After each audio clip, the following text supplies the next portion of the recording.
What's up everybody, welcome to We Do Tech. The past few months were one of the most exciting and also at the same time disappointing months in the history of graphics cards. The launch of the new RTX 30 series GPUs was hugely anticipated, but when they finally did drop, the stock shortage was a disaster. And for the small amount of GPUs available, all the scalpers swooped it up and it was basically impossible to get your hands on one. Luckily for us, we can look at one of the most premium ones on the market right now, the MSI SUPRIM RTX 3090. This is one of MSI's prestige line of graphics card designs. And you can honestly see it. The build quality and looks of this card is next level. The new Twin Frozen 2S cooling system does look very good. It's the small little details they added that makes it stand out. But they also added massive changes from the Trio X range that was really refreshing to see.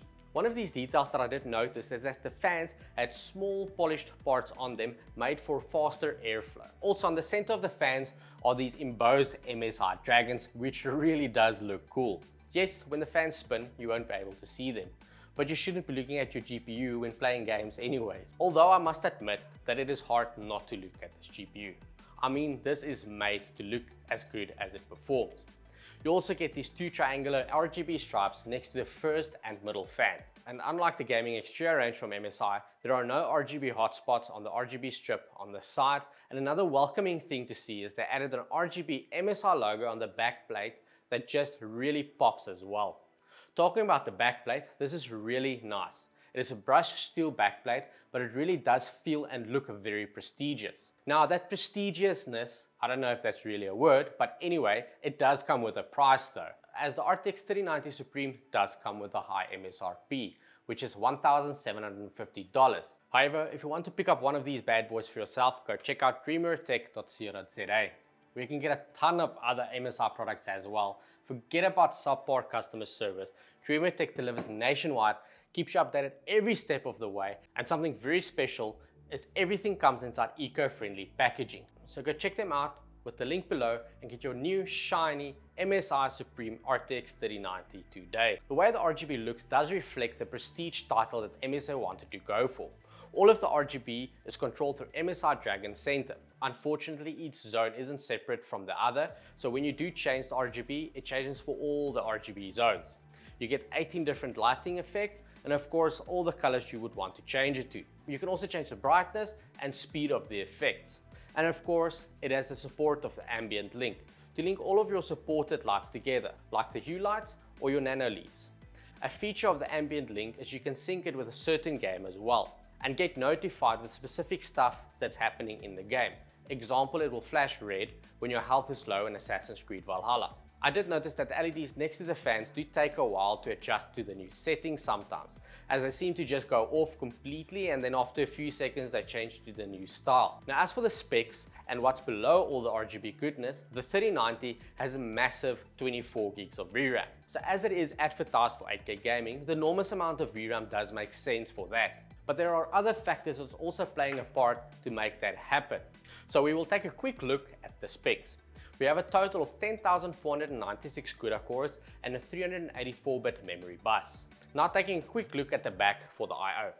You get 3 DisplayPorts 1.4a and 1 HDMI 2.1 port. So as you guys know by now, HDMI 2.1 supports 8K and 4K at 120 Hz. So when it comes to power, this dragon is hungry. It has 3 8-pin power connectors. Without an overclock, we drew a max of 420 watts while gaming. This is really a lot of power being consumed there, as the MSI Gaming Exterior RTX 3090 drew a maximum of 380 watts of power. So this Supreme really does like eating electricity. So obviously a power supply of 750 watt is bare minimum. And now to keep all of that power under control, for the cooling solution, the Supreme uses the Twin Frozen 2S cooling system. Now unlike the Trio X range, this doesn't try to be as quiet as possible. Not that it's loud, but we will get into that a bit later. It uses the same Torx Fan 4 as the Trio X used. It also has a dedicated heatsink for the memory modules, which transfers the heat from the solid plated nickel base plate. So MSI still aims to be at least sort of quiet. Then there is what they call airflow control, which improves airflow dynamics through the heatsinks for improved thermals and a more quiet acoustic. So let's see what all of that actually means. For thermals, we ran firm off for 50 minutes to determine what the temperature will be under load. we saw that after 50 minutes, the max temperature was 72 degrees with fans at 66% or 2150 RPMs. The fans at 100% speed, the noise was 65 decibels with the fans running at almost 3200 RPMs. Under gaming mode, the temperature was 74 degrees with fans at 60 decibels and running at 2250 RPM. Now getting into the benchmarks. So the system we used was paired with an i9 9900KF running at 5 GHz and 64 gigs of memory running at 3600 MHz. Also, for people who want side-by-side comparisons, we will have them on our other channel. We do benchmarks, linked in the description, along with plenty more comparisons to come. Now let's see if this huge amount of power drawn from this GPU is worth it. Again, we only tested on 1440p and on 4K as the RTX 3090 does not perform well on 1080p. I did do an overclock as well, and the best stable overclock I could get was 100 MHz extra on the core and 500 MHz extra on the memory. But it didn't really do that much for gaming performance. In FireStrike we got an extra 400 points, and in TimeSpy we got an extra 500 points. But the most increase we could pick up in the game after the overclock was only 4 frames. The first game we tested the Supreme on was Assassin's Creed Valhalla. 1440p it barely beat the RX 6800 with only a single frame. 4K was a different story though, being more than 10% ahead of the RX 6800. Our second title is Rainbow Six Siege. On 1440p with DirectX 11, we saw over 300 FPS. And with Vulkan, we almost hit 400 FPS. That is insane. 4K, we saw over 200 FPS on both DirectX 11 and on Vulkan. The next game we will have a look at is Farcry New Dawn. On 1440p, we saw over 120 FPS, but a 2 FPS drop in 1% against the 6800. In 4K, the Supreme did over 100 FPS, which is just amazing. Assassin's Creed Odyssey on 1440p, the Supreme barely even beat the RTX 3080. And on 4K it was marginally different, with averages being 4 FPS ahead of the 3080. Horizon Zero Dawn is the first title where the Supreme was the more superior card. See what I did there? This is also one of the titles that we had an overclock on the GPU. On 1440p it did only 4 FPS better with the overclock. In 4K we saw about 3 frame increase with the overclock. Now Apex was one of our fast-paced titles to test. On 1440p we saw that the averages is basically almost on the max that the game supports, which is 300 frames. On 4K we almost hit 200 frames, which is insane for 4K gaming. Our first ray tracing title was Watch Dogs Legion. With DLSS on we saw a 30% increase in frames over the RX 6800. Even with ray tracing and DLSS on, it still did 8 FPS better. 4K the Supreme took the top 3 spots, just leaving everything in the dust. Now our second ray tracing title is the all new and some might say broken CyberPunk 2077. So in 1440p we managed to get 100 FPS on Ultra preset with DLSS on.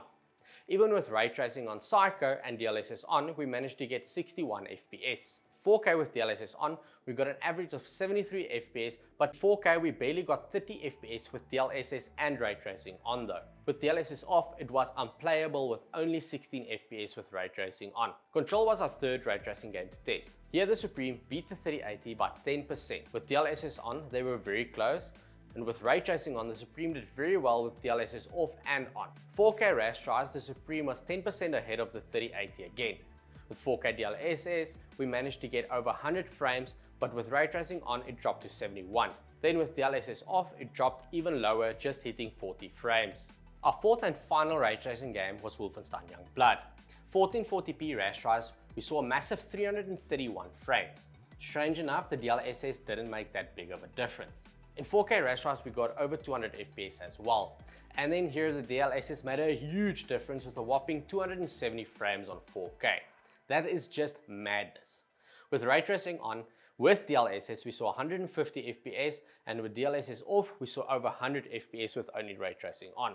The last game we will take a look at is another fast-paced multiplayer, Call of Duty Modern Warfare. On 1440p we saw a massive 235 FPS, and in 4K we hit 143 FPS, almost making those magical 4K 144Hz screens usable. Now for our synthetic benchmarks we used 3D Mark. In FireStrike, we had a graphics score of over 48,000, and for TimeSpy it was over 20,500. That was on stock without the overclock. So in conclusion, we can see that this is surely a powerful card. But what I do like about the Supreme is the small little details that make the card look great. From the embossed dragons on the fan center to the big brushed steel backplate. This GPU is just a big premium block of power. Yes, you do pay for this prestige level GPU, but honestly, I feel that it's worth it. When you do handle this card, you can just feel the luxury in your hands. I know it's a weird thing to say about a GPU, but it is the truth. And then to top it off, it just looks seriously good in most systems. When it's being showcased in a vertical mount or just sits straight into the motherboard, it just always looks good. And at the end of the day, the RTX 3090 is a statement. It doesn't honestly logically make sense to buy this GPU for gaming alone. And the MSI Supreme just took the statement to the next level, because this thing just oozes with expensive, glorious, premium shininess. The thing is, if you have the money to drop on a 3090, the extra $200 won't hurt you that much anyways. So why not just pay the extra $200 and get the most prestigious one on the market? Okay, I guess it will be more than $200 considering scalping and such. Anyways guys, that's it. That's all I can say. Thanks for watching. If you like this video, please remember to like, share, subscribe and comment like always. Check you guys on the flip side. Cheers guys.